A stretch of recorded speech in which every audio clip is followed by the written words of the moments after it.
श्रीमद् भगवत गीता का दूसरा अध्याय। संजय बोले कि पूर्वोक्त प्रकार के करुणा करके व्याप्त और आंसुओं से पूर्ण तथा व्याकुल नेत्रों वाले शोक युक्त उस अर्जुन के प्रति भगवान मधुसूदन ने ये वचन कहा। हे अर्जुन, तुमको इस विषम स्थल में ये अज्ञान किस हेतु से प्राप्त हुआ?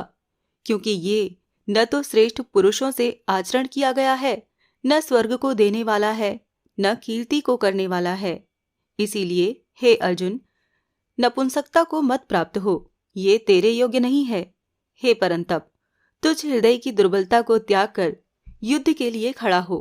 तब अर्जुन बोले, हे मधुसूदन, मैं रणभूमि में भीष्म पितामह और द्रोणाचार्य के प्रति किस प्रकार बाणों से युद्ध करूंगा? क्योंकि हे अरिसूदन, वो दोनों ही पूजनीय हैं। इसीलिए इस महानुभाव गुरुजनों को न मारकर इस लोक में भिक्षा का अन्न भी भोगना मैं कल्याणकारक समझता हूँ। क्योंकि गुरुजनों को मारकर भी इस लोक में रुधिर से सने हुए अर्थ और काम रूप भोगों को ही तो मैं भोगूंगा। और हम लोग ये भी नहीं जानते कि हमारे लिए क्या करना श्रेष्ठ है, अथवा ये भी नहीं जानते कि हम जीतेंगे या हमको वो जीतेंगे। और जिनको मारकर हम जीना भी नहीं चाहते, वो ही धृतराष्ट्र के पुत्र हमारे सामने खड़े हैं। इसीलिए कायरता रूप दोष करके उपहत हुए स्वभाव वाला और धर्म के विषय में मोहित चित्त हुआ मैं आपसे पूछता हूँ, जो कुछ निश्चय किया हुआ कल्याणकारक साधन हो वो मेरे लिए कहिए। क्योंकि मैं आपका शिष्य हूँ, इसीलिए आपके शरण हुए मेरे को शिक्षा दीजिए। क्योंकि भूमि में निष्कंटक धन धान्य संपन्न राज्य को और देवताओं के स्वामी पने को प्राप्त होकर भी मैं उस उपाय को नहीं देखता हूँ जो कि मेरी इंद्रियों के सुखाने वाले शोक को दूर कर सके। संजय बोले, हे राजन, निद्रा को जीतने वाले अर्जुन अंतर्यामी श्री कृष्ण महाराज के प्रति इस प्रकार कहकर फिर श्री गोविंद भगवान से युद्ध नहीं करूंगा ऐसे स्पष्ट कहकर चुप हो गए। उसके उपरांत हे भरतवंशी धृतराष्ट्र, अंतर्यामी श्री कृष्ण महाराज ने दोनों सेनाओं के बीच में उस शोक युक्त अर्जुन को हंसते हुए से ये वचन कहे। हे अर्जुन, तू न शोक करने योग्य के लिए शोक करता है और न पंडितों के से वचनों को कहता है, परंतु पंडित जन जिनके प्राण चले गए हैं उनके लिए और जिनके प्राण नहीं गए हैं उनके लिए भी शोक नहीं करते हैं। क्योंकि आत्मा नित्य है, इसीलिए शोक करना अयुक्त है। वास्तव में न तो ऐसा ही है कि मैं किसी काल में नहीं था, अथवा तू नहीं था, अथवा ये राजा लोग नहीं थे, और न ऐसा ही है कि इससे आगे हम सब नहीं रहेंगे। किंतु जैसे जीवात्मा की इस देह में कुमार, युवा और वृद्धावस्था होती है, वैसे ही अन्य शरीर की प्राप्ति होती है। उस विषय में धीर पुरुष नहीं मोहित होता है। अर्थात जैसे कुमार, युवा और जरावस्था रूप स्थूल शरीर का विकार अज्ञान से आत्मा में भासता है, वैसे ही एक शरीर से दूसरे शरीर को प्राप्त होना रूप सूक्ष्म शरीर का विकार भी अज्ञान से ही आत्मा में भासता है। इसीलिए तत्व को जानने वाला धीर पुरुष इस विषय में मोहित नहीं होता है। हे कुंती पुत्र, सर्दी गर्मी और सुख दुख को देने वाली इंद्रिय और विषयों के संयोग तो क्षण भंगुर और अनित्य हैं। इसीलिए हे भरतवंशी अर्जुन, उनको तो सहन कर। क्योंकि हे पुरुष श्रेष्ठ, दुख सुख को समान समझने वाले जिस धीर पुरुष को ये इंद्रियों के विषय व्याकुल नहीं कर सकते, वो मोक्ष के लिए योग्य होता है। और हे अर्जुन, असत वस्तु का तो अस्तित्व नहीं है और सत का अभाव नहीं है। इस प्रकार इन दोनों का ही तत्वज्ञानी पुरुषों द्वारा देखा गया है। इस न्याय के अनुसार नाश रहित तो उसको जान कि जिससे ये संपूर्ण जगत व्याप्त है। क्योंकि इस अविनाशी का विनाश करने को कोई भी समर्थ नहीं है।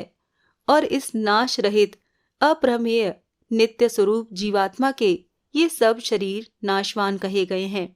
इसीलिए हे भरतवंशी अर्जुन, तू युद्ध कर।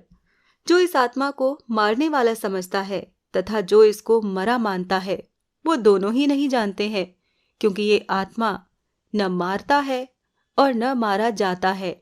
ये आत्मा किसी काल में भी न जन्मता है और न मरता है, अथवा न ये आत्मा हो करके फिर होने वाला है, क्योंकि ये अजन्मा, नित्य, शाश्वत और पुरातन है। शरीर के नाश होने पर भी ये नाश नहीं होता है। हे प्रथापुत्र अर्जुन, जो पुरुष इस आत्मा को नाश रहित, नित्य, अजन्मा और अव्यय जानता है, वो पुरुष कैसे किसको मरवाता है और कैसे किसको मारता है। और यदि तू कहे कि मैं तो शरीरों के वियोग का शोक करता हूं, तो ये भी उचित नहीं है, क्योंकि जैसे मनुष्य पुराने वस्त्रों को त्याग कर दूसरे नए वस्त्रों को ग्रहण करता है, वैसे ही जीवात्मा पुराने शरीरों को त्याग कर दूसरे नए शरीरों को प्राप्त होता रहता है। हे अर्जुन, इस आत्मा को शस्त्र आदि नहीं काट सकते हैं, और इसको आग नहीं जला सकती, और इसको जल गीला नहीं कर सकती, और वायु नहीं सुखा सकती, क्योंकि ये आत्मा अछेद्य है, ये आत्मा अदाह है, और ये आत्मा अशोष्य है, तथा ये आत्मा निस्संदेह, नित्य, सर्वव्यापक, अचल, स्थिर रहने वाला और सनातन है। ये आत्मा अव्यक्त अर्थात इंद्रियों का अविषय, और ये आत्मा अचिंत्य अर्थात मन का अविषय, और ये आत्मा विकार रहित अर्थात न बदलने वाला कहा गया है। इससे हे अर्जुन, इस आत्मा को ऐसा जानकर तू शोक करने योग्य नहीं है, अर्थात तुझे शोक करना उचित नहीं है। यदि तू इसको सदा जन्मने और सदा मरने वाला माने, तो भी हे अर्जुन, इस प्रकार शोक करने को योग्य नहीं है, क्योंकि ऐसा होने से तो जन्मने वाले की निश्चित मृत्यु और मरने वाले का निश्चित जन्म होना सिद्ध हुआ। इससे भी तू इस बिना उपाय वाले विषय में शोक करने को योग्य नहीं है। यह भीष्म आदि के शरीर मायामय होने से अनित्य हैं, इससे शरीरों के लिए भी शोक करना उचित नहीं है, क्योंकि हे अर्जुन, संपूर्ण प्राणी जन्म से पहले बिना शरीर वाले और मरने के बाद भी बिना शरीर वाले ही हैं। केवल बीच में ही शरीर वाले प्रतीत होते हैं। फिर उस विषय में क्या चिंता है? हे अर्जुन, ये आत्म तत्व बड़ा गहन है, इसीलिए कोई महापुरुष ही इस आत्मा को आश्चर्य की ज्यों देखता है, और वैसे ही दूसरा कोई महापुरुष ही आश्चर्य की ज्यों इसके तत्व को कहता है, और दूसरा कोई ही इस आत्मा को आश्चर्य की ज्यों सुनता है, और कोई कोई सुनकर भी इस आत्मा को नहीं जानता।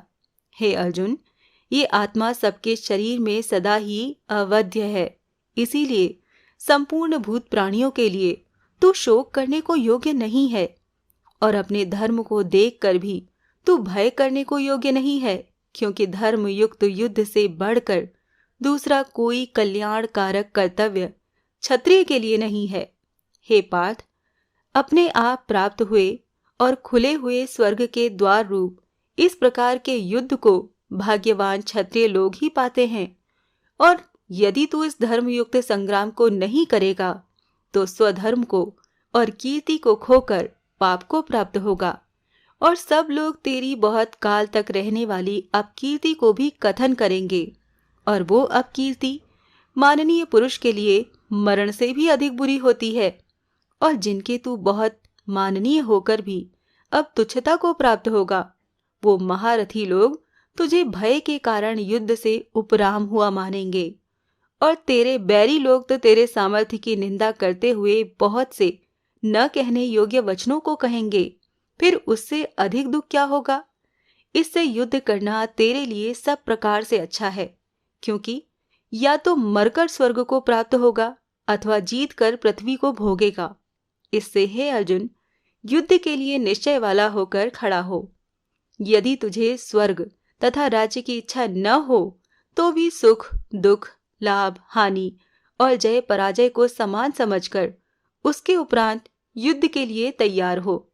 इस प्रकार युद्ध करने से तू पाप को प्राप्त नहीं होगा। हे पार्थ, ये बुद्धि तेरे लिए ज्ञान योग के विषय में कही गई, और इसी को अब निष्काम कर्मयोग के विषय में सुन।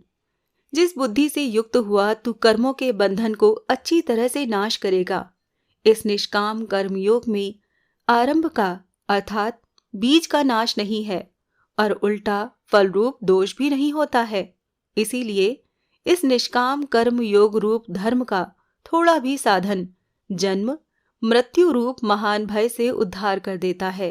हे अर्जुन, इस कल्याण मार्ग में निश्चयात्मक बुद्धि एक ही है और अज्ञानी पुरुषों की बुद्धियां बहुत भेदों वाली अनंत होती हैं। हे अर्जुन, जो सकामी पुरुष केवल फलश्रुति में प्रीति रखने वाले, स्वर्ग को ही परम श्रेष्ठ मानने वाले, इससे बढ़कर और कुछ नहीं है, ऐसे कहने वाले हैं, वो अविवेकी जन रूप कर्म फल को देने वाली और भोग तथा ऐश्वर्य की प्राप्ति के लिए बहुत सी क्रियाओं के विस्तार वाली इस प्रकार की जिस दिखाऊ शोभायुक्त वाणी को कहते हैं, उस वाणी द्वारा हरे हुए चित्त वाले तथा भोग और ऐश्वर्य में आसक्ति वाले उन पुरुषों के अंतःकरण में निश्चयात्मक बुद्धि नहीं होती है। हे अर्जुन, सब वेद तीनों गुणों के कार्य रूप संसार को विषय करने वाले अर्थात प्रकाश करने वाले हैं। इसीलिए तू अंशसारी अर्थात निष्कामी और सुख दुख आदि द्वंद्वों से रहित नित्य वस्तु में स्थित तथा योग क्षेम को न चाहने वाला और आत्मपरायण हो, क्योंकि मनुष्य का सब ओर से परिपूर्ण जलाशय के प्राप्त होने पर छोटे जलाशय में जितना प्रयोजन रहता है, अच्छी प्रकार ब्रह्म को जानने वाले ब्राह्मण को भी सब वेदों में उतना ही प्रयोजन रहता है। अर्थात जैसे बड़े जलाशय के प्राप्त हो जाने पर जल के लिए छोटे जलाशयों की आवश्यकता नहीं रहती, वैसे ही ब्रह्मानंद की प्राप्ति होने पर आनंद के लिए वेदों की आवश्यकता नहीं रहती। इससे तेरा कर्म करने मात्र में ही अधिकार होवे, फल में कभी नहीं, और तू कर्मों के फल की वासना वाला भी मत हो तथा तेरी कर्म न करने में भी प्रीति न हो। हे धनंजय, आसक्ति को त्याग कर तथा सिद्धि और असिद्धि में समान बुद्धि वाला होकर योग में स्थित हुआ कर्मों को कर। ये समत्व भाव ही योग नाम से कहा जाता है। इस समत्व रूप बुद्धि योग से सकाम कर्म अत्यंत तुच्छ है।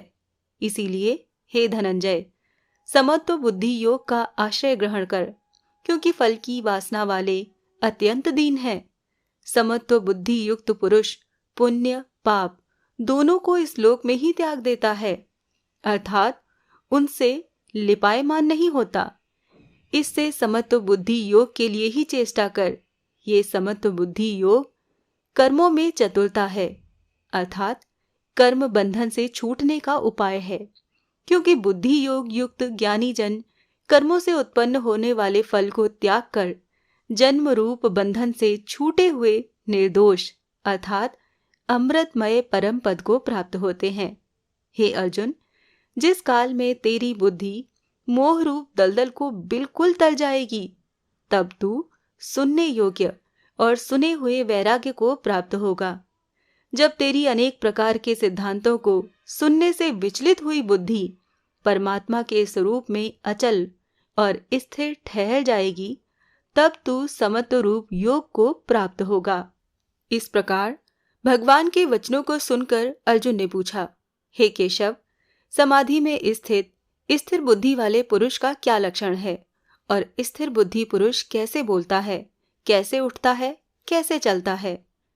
उसके उपरांत श्री कृष्ण महाराज बोले, हे अर्जुन, जिस काल में ये पुरुष मन में स्थित संपूर्ण कामनाओं को त्याग देता है, उस काल में आत्मा से ही आत्मा में संतुष्ट हुआ स्थिर बुद्धि वाला कहा जाता है, तथा दुखों की प्राप्ति में उद्वेग रहित है मन जिसका, और सुखों की प्राप्ति में दूर हो गई है स्पृहा जिसकी, तथा नष्ट हो गए हैं राग, भय और क्रोध जिसके, ऐसा मुनि स्थिर बुद्धि कहा जाता है। जो पुरुष सर्वत्र स्नेह रहित हुआ उन शुभ तथा अशुभ वस्तुओं को प्राप्त होकर न प्रसन्न होता है और न द्वेष करता है, उसकी बुद्धि स्थिर है। और कछुआ अपने अंगों को जैसे समेट लेता है, वैसे ही ये पुरुष जब सब ओर से अपनी इंद्रियों को इंद्रियों के विषयों से समेट लेता है, तब उसकी बुद्धि स्थिर होती है। यद्यपि इंद्रियों के द्वारा विषयों को न ग्रहण करने वाले पुरुष के भी केवल विषय तो निवृत्त हो जाते हैं, परंतु राग नहीं निवृत्त होता, और इस पुरुष का तो राग भी परमात्मा को साक्षात करते हुए निवृत्त हो जाता है। और हे अर्जुन, जिससे कि यत्न करते हुए बुद्धिमान पुरुष के भी मन को ये प्रमथन स्वभाव वाली इंद्रियां हर लेती हैं। इसीलिए मनुष्य को चाहिए कि उन संपूर्ण इंद्रियों को वश में करके समाहित चित्त हुआ मेरे परायण स्थित हो, क्योंकि जिस पुरुष के इंद्रियां वश में होती हैं उसकी ही बुद्धि स्थिर होती है। हे अर्जुन, मन सहित इंद्रियों को वश में करके मेरे परायण न होने से मन के द्वारा विषयों का चिंतन होता है और विषयों को चिंतन करने वाले पुरुष की उन विषयों में आसक्ति हो जाती है और आसक्ति से उन विषयों की कामना उत्पन्न होती है और कामना में विघ्न पड़ने से क्रोध उत्पन्न होता है। क्रोध से अविवेक अर्थात मूढ़ भाव उत्पन्न होता है और अविवेक से स्मरण शक्ति भ्रमित हो जाती है और स्मृति के भ्रमित हो जाने से बुद्धि अर्थात ज्ञान शक्ति का नाश हो जाता है और बुद्धि के नाश होने से ये पुरुष अपने श्रेय साधन से गिर जाता है। परंतु स्वाधीन अंतःकरण वाला पुरुष राग द्वेष से रहित अपने वश में की हुई इंद्रियों द्वारा विषयों को भोगता हुआ अंतःकरण की प्रसन्नता अर्थात स्वच्छता को प्राप्त होता है। उस निर्मलता के होने पर इसके संपूर्ण दुखों का अभाव हो जाता है और उस प्रसन्न चित्त वाले पुरुष की बुद्धि शीघ्र ही अच्छी प्रकार की स्थिर हो जाती है।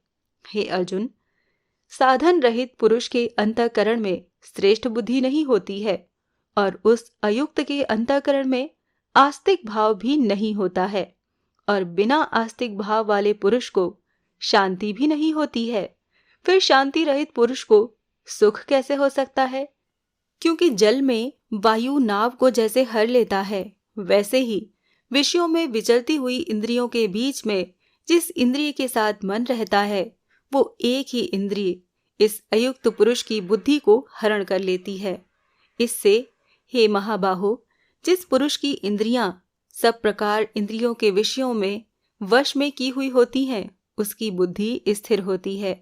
और हे अर्जुन, संपूर्ण भूत प्राणियों के लिए जो रात्रि है उस नित्य शुद्ध बोध स्वरूप परमानंद में भगवत को प्राप्त हुआ योगी पुरुष जागता है और जिस नाशवान क्षण भंगुर सांसारिक सुख में सब भूत प्राणी जागते हैं, तत्व को जानने वाले मुनि के लिए वो रात्रि है।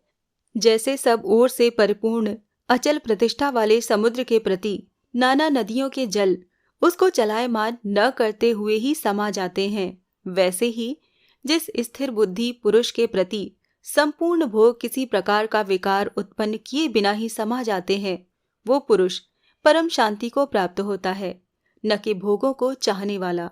क्योंकि जो पुरुष संपूर्ण कामनाओं को त्याग कर ममता रहित और अहंकार रहित स्पृहा रहित हुआ बरतता है वो शांति को प्राप्त होता है। हे अर्जुन, ये ब्रह्म को प्राप्त हुए पुरुष की स्थिति है। इसको प्राप्त होकर योगी कभी मोहित नहीं होता है और अंतकाल में भी इस निष्ठा में स्थित होकर ब्रह्मानंद को प्राप्त हो जाता है। इसके साथ ही श्रीमद् भगवत गीता का दूसरा अध्याय सांख्य योग यहीं पर संपूर्ण होता है। जय श्री कृष्णा।